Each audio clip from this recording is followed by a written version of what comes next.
మార్చి 8వ తేదీ మహాశివరాత్రి. శివభక్తులు జరుపుకునే అత్యంత ముఖ్యమైన పండుగ మహాశివరాత్రి. ఈ రోజు రాత్రి శివాలయాలు మొత్తం శివనామ స్మరణతో మారుమోగిపోతాయి. అంతటి విశేషమైన మహాశివరాత్రిలోగా ఈ కథను వింటే చాలు, శివపార్వతుల సంపూర్ణ అనుగ్రహం మీకు కలుగుతుంది. ఆది గురువు బోలా శంకరుడు, నీలకంఠుడు ఆ మహాశివుడు. శివపురాణంలో చెప్పిన ఈ కథను విన్నంతనే సకల శుభాలు కలుగుతాయి. ఆ దేవాది దేవుడైన మహాశివుడు ఇలా చెప్తున్నాడు: ఎవరైతే ఈ కథను ధ్యాసపెట్టి వింటారో వారి జీవితంలో సమస్త పాపాలు తొలగిపోతాయి. వారి జీవితంలో నుండి సమస్త దుఃఖాలు నాశనం అయిపోతాయి. ఎవరైతే ఈ కథను శ్రద్ధగా వింటారో వారిపై మహాదేవుడి కృప ఎప్పుడూ ఉంటుంది. ప్రతి సంవత్సరం మాఘమాసంలో శివరాత్రి వస్తుంది. ఈరోజు మనం ఈ ప్రత్యేకమైన శివరాత్రి కథను ఇప్పుడు విందాం. అయితే ఈ మహాశివరాత్రి వ్రతాన్ని చేసేవారు లేదా సోమవార వ్రతాన్ని చేసేవారు ఈ కథను విన్నట్లయితే ఈ కథ వారికి ఒక వరం వంటిది. మంచి కర్మలు చేయడానికి ఈ కథ ఒక ప్రేరణలా ఉంటుంది. మనుషులు తమ జీవితంలో సన్మార్గంలో నడవడానికి ఈ కథ ఒక ప్రేరణలా ఉంటుంది. ఆ కథ ఏంటో ఇప్పుడు విందాం. పూర్వకాలంలో ఒక నగరంలో ఒక సేటు, అతని భార్య ఉండేవారు. వారికి అన్నానికి కానీ ధనానికి కానీ ఎటువంటి లోటు లేదు. కానీ వారు జీవితంలో ఏ దాన ధర్మాలు కానీ పుణ్యకార్యాలు కానీ చెయ్యలేదు. వారు జీవితంలో ఎప్పుడూ ఎవరికీ కూడా కనీసం భిక్ష కూడా వేయలేదు. అలాంటి వారికి తినేవాళ్లే లేరు, అంటే వారికి సంతానం లేదు. ఆ సేటు ఇంటి దగ్గరలో ఒక రావి చెట్టు ఉండేది. ఆ రావి చెట్టు పైన ఒక అందమైన పక్షి గూడు కట్టుకుని నివసిస్తూ ఉండేది. దానికి కూడా 2 చిన్న చిన్న పిల్లలు ఉన్నాయి. ఆ పక్షి నగరంలోకి ఆహారం కోసం వెళుతూ ఉండేది. ఆహారాన్ని తెచ్చి తన గూటికి చేరుకుని తన పిల్లలకు తినిపించేది.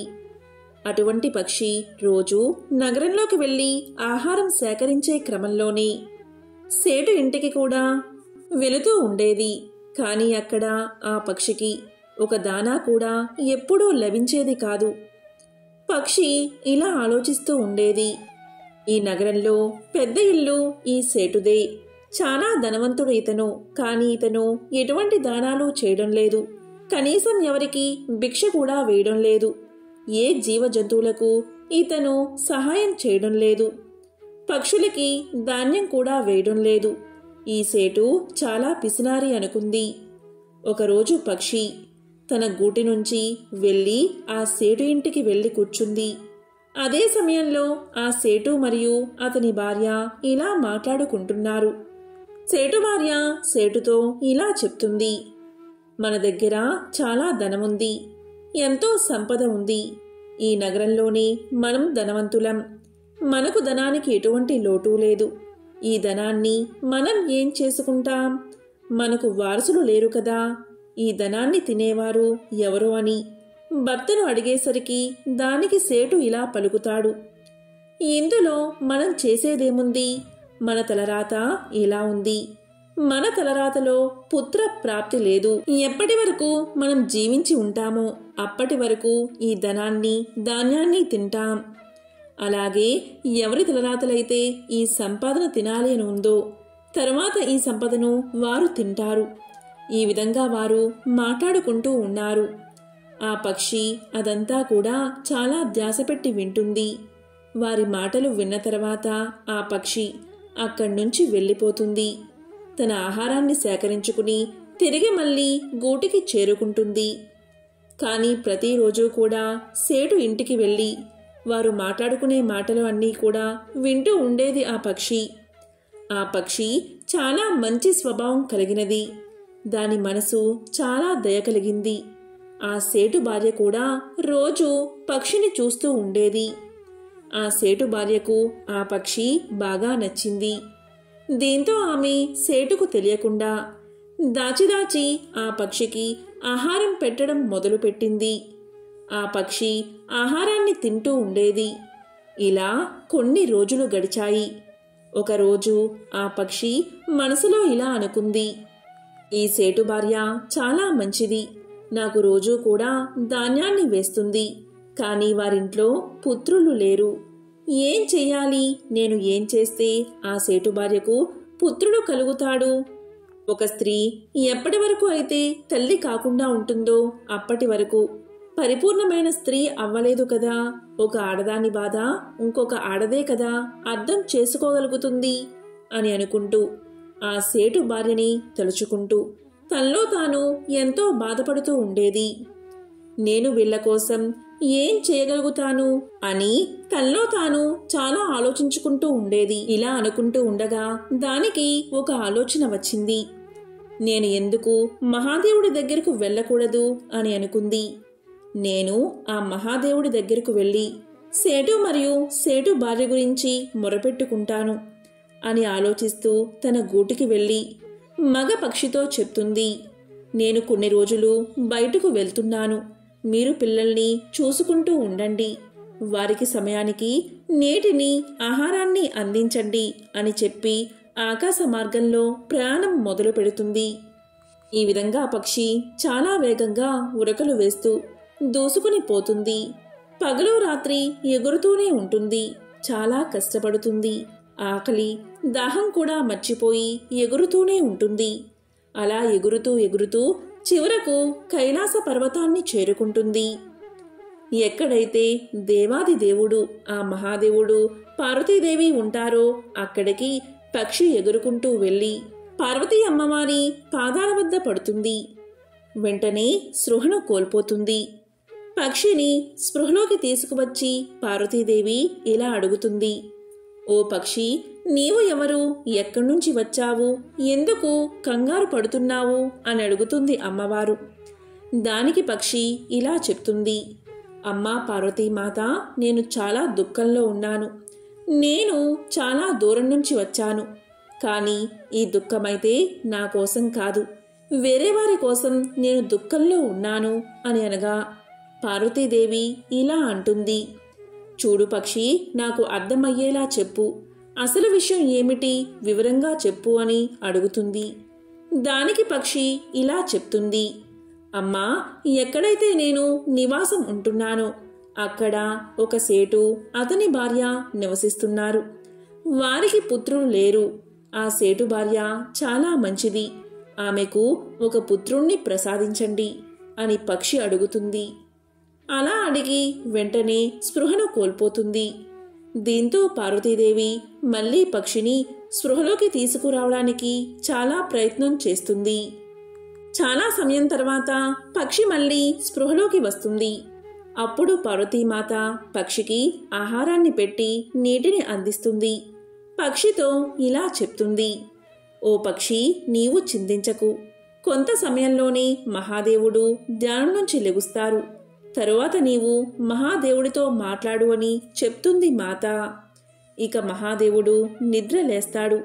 ఇక పార్వతీదేవి ఆ పక్షిని చేతిలోకి తీసుకుని మహాదేవుడి దగ్గరకు వెళ్తుంది. ఓ మహాదేవా, ఫలానా నగరంలో ఒక సేటు భార్య నివాసం ఉంటున్నారు. వారి తలరాతలో పుత్రులు ఉన్నారా లేరా అని పార్వతీదేవి అడుగుతుంది. ఇక మహాశివుడు ధ్యానంలోకి వెళ్ళి అంతా తెలుసుకుని పార్వతీదేవితో ఇలా పలుకుతాడు, చూడు దేవి, వారి తలరాతలో పుత్రులు లేరు అంటాడు. అప్పుడు పార్వతీ అమ్మవారు ఇలా పలుకుతుంది, స్వామి, వారి తలరాతలో పుత్రులు లేకపోయినా సరే మీరు వారికి ఒక పుత్రుణ్ణి ఇవ్వాలి అంటుంది. దానికి మహాశివుడు, పార్వతి, నేను చెప్పాను కదా, వారి తలరాతలో పుత్రులు లేరు. అలాంటిది నేను పుత్రుణ్ణి ఎలా ఇస్తాను అని అంటాడు. దానికి పార్వతీదేవి ఇలా పలుకుతుంది, చూడండి స్వామి, ఈ పక్షి చాలా దూరం నుంచి వచ్చింది. ఈ పక్షి చాలా ఆశతో వచ్చింది. మనం సహాయం చేస్తామని వచ్చింది. తన ఆకలిని దాహాన్ని కూడా వదిలి ఎగురుకుంటూ ఇక్కడికి చేరుకుంది. దాన్ని ఖాళీ చేతులతో నేను పంపలేను అంటుంది అమ్మవారు. పార్వతీదేవి చెప్పిన మాటలు విని మహాశివుడు ఇలా పలుకుతాడు, చూడు పార్వతి, నీ ప్రతి మాట నెరవేర్చే బాధ్యత నాకుంది. నీవు అడుగుతున్నావు కాబట్టి ఆ సేటు మరియు సేటు భార్యకు నేను ఒక పుత్రుణ్ణి ప్రసాదిస్తాను. కానీ నీవు ఆ పక్షికి చెప్పు, ఆ సేటు భార్య ఎటువంటి దాన ధర్మాలు చేయడం లేదు, పుణ్యకార్యాలు చేయడం లేదు. కానీ వారికి పుత్రుడు కలిగాక మాత్రం దాన ధర్మాలు చెయ్యాలి, పురాణ కథలు చదవాలి, గుడిలో దేవుణ్ణి దర్శించాలి, భిక్షాటన చేసేవారికి భిక్ష వెయ్యాలి, భగవన్నామస్మరణ తప్పకుండా చెయ్యాలి అని చెప్పాడు మహాశివుడు. దానికి పక్షి ఇలా పలుకుతుంది, ఓ మహాదేవా, మీరు చెప్పినట్లే జరుగుతుంది అని అన్నిటికీ ఒప్పుకుంటుంది. ఇక పరమేశ్వరుడు తదాస్తు అని చెప్పి పక్షికి వరాన్ని ప్రసాదిస్తాడు. అంతట పక్షి దేవాది దేవుడైన పరమేశ్వరుడికి, పార్వతీదేవికి నమస్కారం చేసుకుని అక్కడి నుండి వెళ్ళి ఎగురుకుంటూ తన గూటిని చేరుతుంది. ఇది జరిగిన కొంతకాలానికి సేటు భార్య గర్భాన్ని ధరించి 9 మాసాలు నిండిన తర్వాత ఒక పుత్రుణ్ణి కంటుంది. దాంతో వారిద్దరూ ఎంతో సంతోషంగా ఉంటారు. ఆ పుత్రుణ్ణి చూసి ఆ పక్షి కూడా చాలా సంతోషిస్తుంది. తాను పడ్డ కష్టానికి తగిన ప్రతిఫలం దక్కిందని ఆ పక్షి ఆనందిస్తుంది. ఆ పక్షి ఇలా అనుకుంటుంది, ఈ నగరంలోనే పెద్ద ధనవంతుడు సేటు తన పిల్లలకు మంచి మంచి ఆహార పదార్థాలు తినిపిస్తాడు. ఏదో ఒకటి జారి కిందకి పడుతుంది, అది మాకు ఆహారంగా దొరుకుతుంది అని ఆలోచిస్తూ ఆ పక్షి చాలా సంతోషంగా ఉంటుంది. మెల్లమెల్లగా సేటు కొడుకు పెరిగి పెద్దవాడు అవడం మొదలు పెడతాడు. శివరాత్రి అయిపోతుంది, మళ్ళీ శివరాత్రి కూడా అయిపోతుంది. ఇలా 4 శివరాత్రులు అయిపోతాయి. 5వ శివరాత్రి వచ్చేలోపు ఆ పక్షి ఎంతో బాధతో దుఃఖంతో ఉంటుంది. ఎందుకంటే సేటు కొడుక్కి 5 సంవత్సరాలు రాబోతున్నాయి. ఈ సేటు భార్య ఎటువంటి దాన ధర్మాలు చెయ్యలేదు, గుడికి వెళ్ళలేదు, పురాణ కథలు వినలేదు, దైవనామస్మరణ అస్సలే చేయలేదు, ఎవరికి భిక్ష కూడా వెయ్యలేదు, ఏ పుణ్యకార్యాల జోలికి అస్సలు వెళ్ళలేదు. ఇలా ఆలోచిస్తూ ఆ పక్షి ఎంతో దుఃఖంలో ఉంటుంది. వీళ్ళు దాన ధర్మాలు చెయ్యకపోతే పుత్రుడు అల్పాయుష్కుడు అయిపోతాడు అని ఆలోచిస్తూ చాలా దుఃఖంలో మునిగిపోతుంది. నేను సేటు భార్యకి ఎలా చెప్పాలి? నా భాష వారికి అర్థం కావడం లేదు. నేను ఇప్పుడు ఏం చెయ్యాలి అని ఆలోచిస్తుంది. ఆ పక్షి పిల్లలు కూడా పెద్దవి అయిపోతాయి. అప్పుడు పక్షి తన పిల్లలతో ఇలా చెప్తుంది, నేను కొన్ని రోజుల పాటు బయటకు వెళ్ళి వస్తాను అని చెప్పి అలా ఎగురుతూ కైలాస పర్వతానికి చేరుకుంటుంది. అక్కడ పార్వతీ అమ్మవారు అలాగే మహాశివుడు కూర్చుని ఉంటారు. పార్వతీ అమ్మవారు ఆ పక్షిని తన చేతుల్లోకి తీసుకుని ఇలా పలుకుతుంది, చూడు పక్షి, నీవు ఏదైతే జరగాలి అనుకున్నావో అలాగే జరిగింది కదా. సేటు భార్యకు పుత్రుడు లభించాడు కదా, నీవు మళ్ళీ ఎందుకు వచ్చావు అని అడుగుతుంది అమ్మవారు.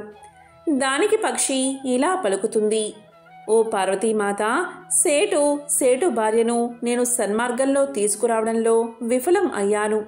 వారిని ధర్మ మార్గంలోకి నేను పంపించలేకపోయాను. ఆ భార్యాభర్తలు ఇద్దరు కూడా ఇదివరకు ఎలా ఉన్నారో ఇప్పుడు కూడా అలాగే ఉన్నారు. ఏ దాన ధర్మాలు చేయడం లేదు, ఎవరికీ భిక్ష కూడా వేయడం లేదు, ఏ భగవంతుడి నామస్మరణ కూడా చేయడం లేదు.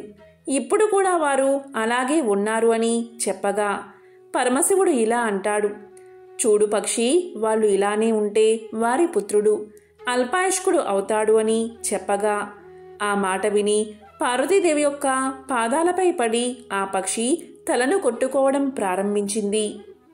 అమ్మా పార్వతీమాత, అలా జరగడానికి వీల్లేదు. ఆ పుత్రుడు దీర్ఘాయుష్మంతుడు అవ్వాలి అని చెప్పి ఆ పక్షి పార్వతీదేవి అమ్మవారి పాదాలపై పడి కొట్టుకోవడం మొదలుపెట్టింది. మళ్ళీ పార్వతీదేవి ఆ పక్షిని తన చేతిలోకి తీసుకుని ఇలా పలికింది, నీవు శాంతంగా ఉండు, నేను పరమేశ్వరుడితో మాట్లాడతాను అంది. చూడు తల్లి, నేను నా సాయశక్తులా ప్రయత్నం చేశాను. నా భాష వారికి అర్థం కాక నా మాటలను అస్సలు వారు పట్టించుకోవడం లేదు. దానికి నేనేం చేయను తల్లి అంటుంది పక్షి.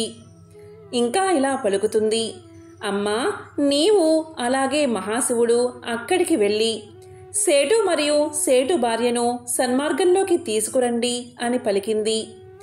దానికి శివపార్వతులు ఇలా పలికారు, సరే పక్షి, మేము అలానే చేస్తాము. మేము చాలా తొందరలోనే సేటు అలాగే సేటు భార్య ఇంటికి వస్తాము అనగానే పక్షి పార్వతీ పరమేశ్వరులకు నమస్కారం చేసి తిరిగి తన గూటికి చేరుకుంది. ఇక పార్వతీదేవి పరమేశ్వరుడితో కలిసి ఒక సాధు వేషంలో సేటు ఇంటికి చేరుకున్నారు. ఆ సమయంలో సేటు గుమ్మంలో నిల్చుని ఉన్నాడు. సేటు భార్య కూడా అక్కడే ఉంది. వారిద్దరితో సాధు వేషంలో ఉన్న పార్వతీ పరమేశ్వరులు ఇలా పలికారు, మీరు మాకు భోజనాన్ని పెట్టకపోయినట్లయితే మీరు చాలా కష్టాలు అనుభవించాల్సి వస్తుంది అని చెప్పారు. అప్పుడు సేటు భార్య వారిద్దరికీ నమస్కారం చేసుకుని ఇలా పలుకుతుంది, మీరు మాకు ఏ శాపాన్ని ఇవ్వకండి, మీకు తప్పకుండా భోజనం పెడతాను అని చెప్పి సేటు అలాగే సేటు భార్య వారిని ఇంట్లోకి ఆహ్వానించి భోజనం పెట్టారు. ఆ ఇంట్లో బాబు అటూ ఇటూ తిరుగుతూ వీళ్లకు తీపి పదార్థాలను లడ్డూలు తీసుకువచ్చి ఇచ్చాడు. ఆ బిడ్డను చూసిన పార్వతీదేవి ఎంతో సంతోషించింది. పార్వతీదేవి ఇలా ఆలోచిస్తుంది, ఈ బాలుడు మహాదేవుడి ప్రసాదం, అందుకే ఈ బాలుడు ఎంతో తేజస్సుతో ఉత్సాహంగా ఉన్నాడు అని అనుకుంటుంది. పార్వతీ పరమేశ్వరులు భోజనం చేసిన తర్వాత ఇద్దరూ కూడా బయటకు వెళ్లారు. అప్పుడు సేటు భార్య కూడా బయటకు వచ్చారు. వారిద్దరూ కూడా పార్వతీ పరమేశ్వరులకు నమస్కారం చేసుకుని ఇలా పలికారు, సాధువులారా, మేము చేసిన సేవలో ఏదైనా లోటు జరిగి ఉంటే మమ్మల్ని క్షమించండి అన్నారు. అప్పుడు మహాదేవుడు ఇలా పలికాడు, ఇద్దరూ చాలా జాగ్రత్తగా ధ్యాస పెట్టి వినండి. మీరు తప్పులు అయితే చాలానే చేశారు, ఇంకా చేస్తూనే ఉన్నారు. మీరు ఈ విధంగానే ఉంటేనే మీ పుత్రుడికి ఆపద రాను ఉంది. మీ పుత్రుడు చాలా త్వరగానే ఈ లోకాన్ని విడిచి వెళ్ళిపోతాడు అని అనగానే ఆ మాటలు విన్న సేటు అలాగే సేటు భార్య సాధువు రూపంలో ఉన్న పార్వతీ పరమేశ్వరుల పాదాలపై పడతారు. స్వామి, ఏదైనా మార్గం ఉంటే చెప్పండి, మేమేం చెయ్యాలి? చాలా సంవత్సరాల తర్వాత లేక మాకు ఒక పుత్రుడు జన్మించాడు. ఆ పుత్రుణ్ణి మేము కోల్పోవాలి అనుకోవడం లేదు అన్నారు వారిద్దరూ. దానికి పరమేశ్వరుడు ఇలా చెప్పాడు, లేవండి, ఇద్దరూ ధ్యాస పెట్టి వినండి.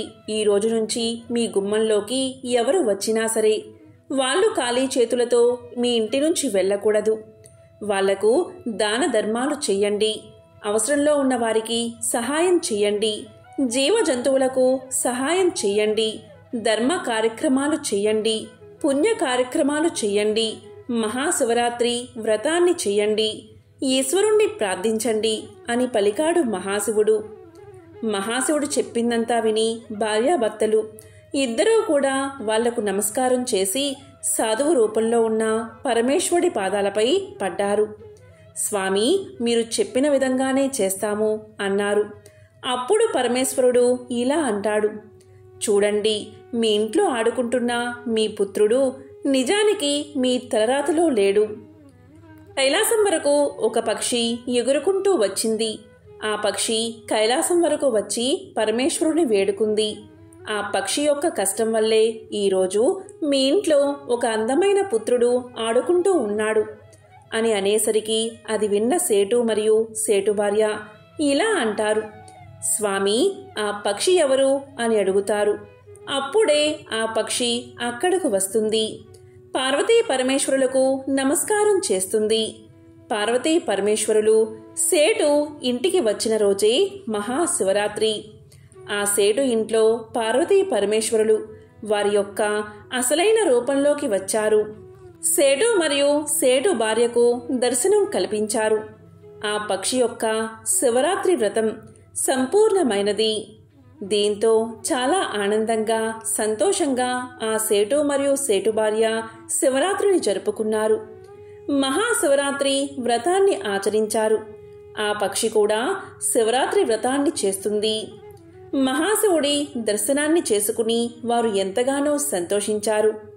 ఎవరైతే మహాశివరాత్రి వ్రతాన్ని చేస్తారో వారికి ఆ మహాదేవుడి యొక్క కృప ఎప్పుడూ ఉంటుంది. ఈ కథను ఎవరైతే వింటారో లేక చదువుతారో లేక చెప్తారో వారికి ఆ మహాశివుడి ఆశీస్సులు సంపూర్ణంగా అందుతాయి. ఎంతో విశేషమైన ఈ మహాశివరాత్రిలోపు ఈ కథను వింటే అష్టైశ్వర్యాలు కలుగుతాయి. మరి ఆ కథ ఏంటో ఇప్పుడు ఈ వీడియోలో తెలుసుకుందాం.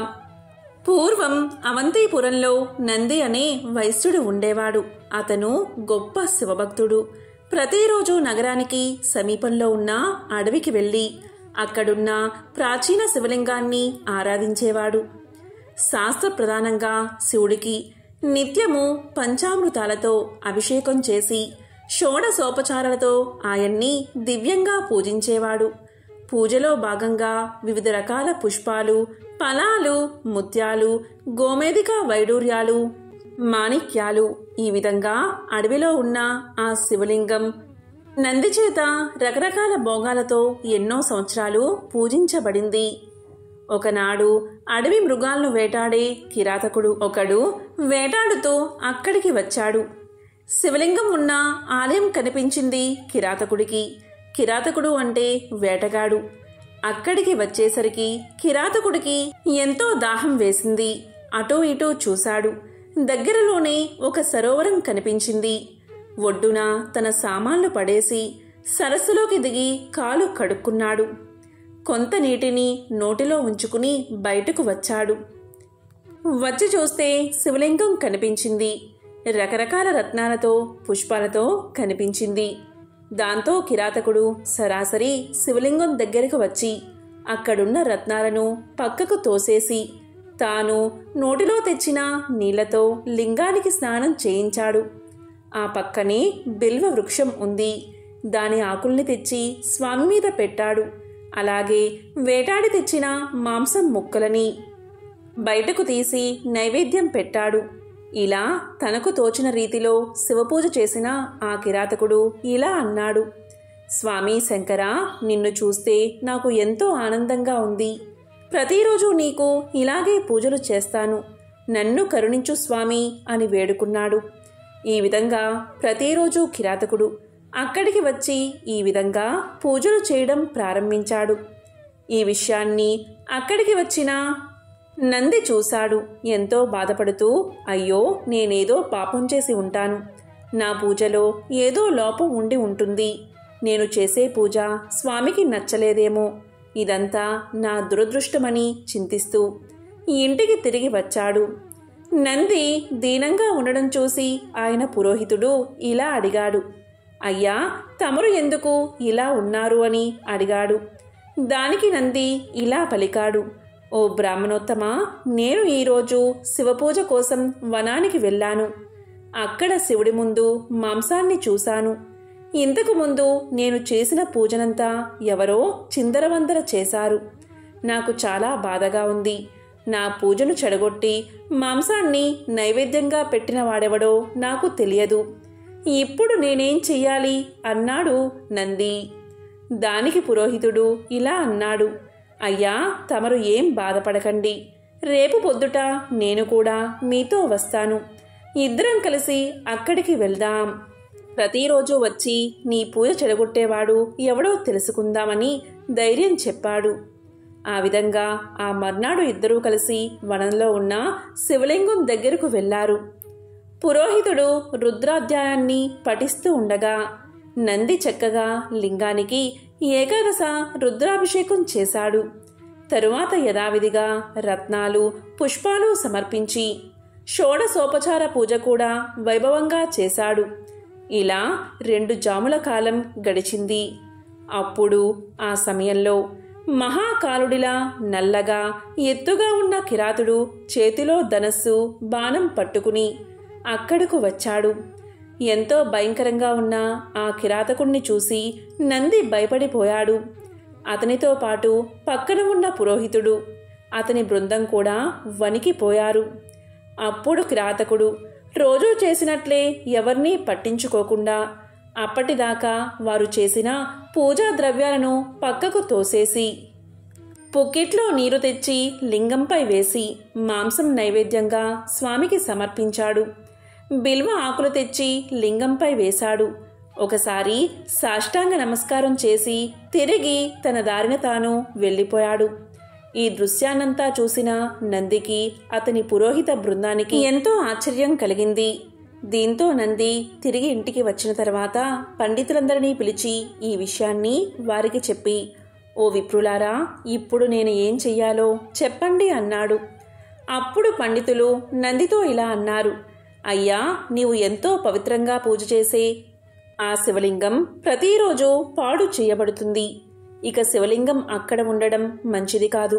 మీరు వెంటనే దాన్ని తీసుకువచ్చి మీ గృహంలో ప్రతిష్ఠించండి. ఇదే మీకు శ్రేయస్కరం అని సెలవిచ్చారు. నంది పురోహితుల మాట ప్రకారం వనంలో ఉన్న లింగాన్ని తెచ్చి తన ఇంట్లోనే స్థాపించి యథావిధిగా రత్నాలతో పూజించాడు. అప్పుడు ఆ సమయంలో వనంలో కిరాతకుడు శివలింగాన్ని పూజిద్దామని మర్నాడు అక్కడికి వచ్చి చూసేసరికి అతనికి శివలింగం కనిపించలేదు. ఒక్కసారిగా కిరాతకుడికి దుఃఖం ముంచుకొచ్చింది. దాంతో అతను ఇలా అన్నాడు, ప్రభూ, శివ, శంకర, నన్ను వదిలి ఎక్కడికి వెళ్ళావు? నిన్ను చూడకపోతే నా మనసు ఎంతో బాధపడుతుంది. ప్రభూ, దయచేసి నన్ను కరుణించి నాకు కనిపించు. నీవే రాకపోతే నా ప్రాణాల్ని వదిలేస్తాను. పరమేశ్వరా, కరుణించు అని తీవ్రంగా విలపించాడు. అయితే శివుడు కనిపించలేదు. అయితే అన్నమాట నిలబెట్టుకోవాలని భావించిన కిరాతకుడు తన గోళ్లతో గుండెను చీల్చుకుని రోషంగా అరుస్తూ, ప్రభూ, ఇదిగో నా గుండె తెచ్చాను, ఇప్పటికైనా రా అని పిలిచాడు. ఇక వెంటనే లోపల పేగుల్ని, మాంసాన్ని బయటకు తీసి లింగం తీసేసి గోతిలో వేశాడు. అదేవిధంగా శరీరాన్ని కదిలించుకుంటూ వెళ్ళి చెరువులోని నీళ్లు తెచ్చి ఆ గోతిలో పోశాడు. ఈ విధంగా ఓపిక నశించి రక్తం ధారల్లా కారిపోతూ ఉండగా అలాగే నేల మీద కుప్పకూలిపోయాడు కిరాతకుడు. ఇంతలో దివ్యకాంతులు వెదజల్లుతూ ప్రమద గణాలతో సహా శివుడు ప్రత్యక్షమయ్యాడు. జటాజూటములతో చంద్రకాంతిని ధరించిన శివుడు కిరాతకుడి చెయ్యి పట్టుకుని పైకి లేపి అతని గాయాలను పోగొట్టాడు.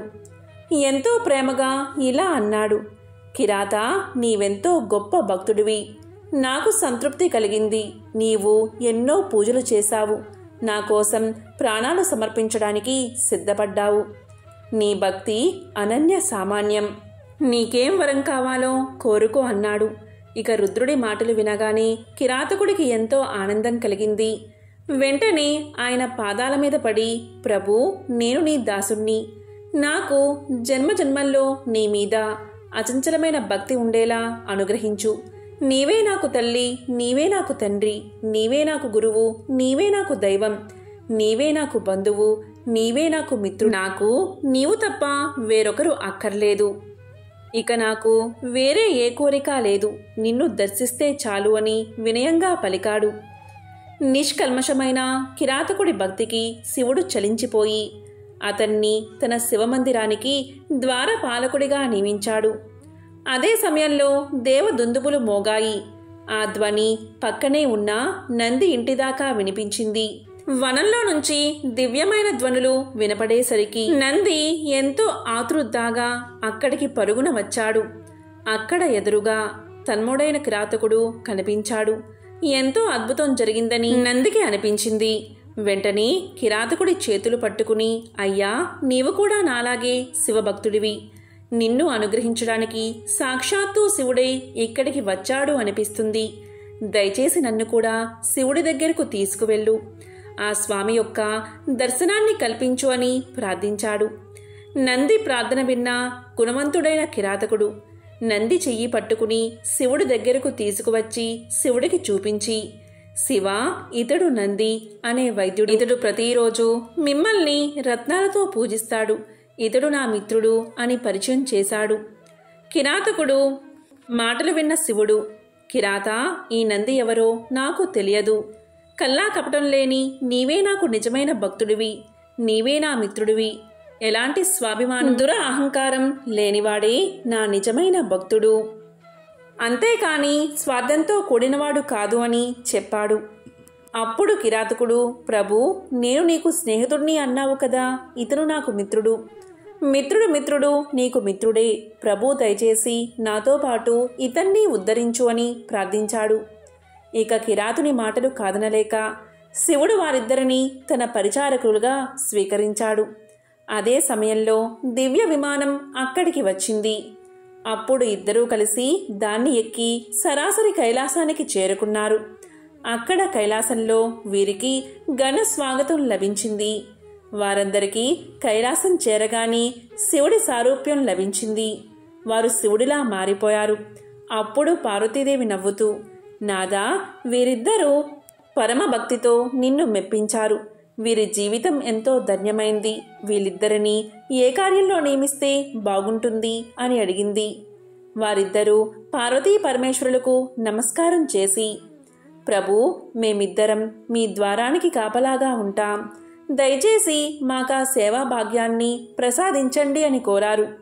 వారి భావాన్ని తెలుసుకున్న మహాశివుడు, అలాగే మీరిద్దరూ ఇక్కడే ఉండి నన్ను సేవించండి అని తెలియచేశాడు. ఆ రకంగా కిరాతకుడు మహాకాలుడిగా నందిగా కైలాసానికి చేరుకుని శివద్వారానికి రక్షకులుగా ఉంటూ నిత్యము ఆయన్ని సేవిస్తూ ఉండేవారు. పాపాలు చేసేవారు, అధర్మాన్ని ఆచరించేవారు, గుడ్డివారు, మూగవారు, కుంటివారు, గుణం లేనివారు, చెడ్డ మనసు కలిగినవారు, చండాలురు, ఎలాంటి వారైనా సరే శివభక్తిని కలిగి ఉంటే చాలు, ఆ దేవాది దేవుడైన ఆ శివుడి సాన్నిధ్యాన్ని తప్పక పొందుతారు. కేవలం ఇసుకతో చేసిన శివలింగాన్ని భక్తిగా పూజించినా చాలు, వారు తప్పకుండా శివ సాన్నిధ్యాన్ని చేరుకుంటారు. కాబట్టి ఎంతో పవిత్రమైన విశేషమైన ఈ కథను మహాశివరాత్రిలోపు ఎవరైతే వింటారో లేక చెప్తారో అలాంటి వారికి సకల శుభాలు కలుగుతాయి.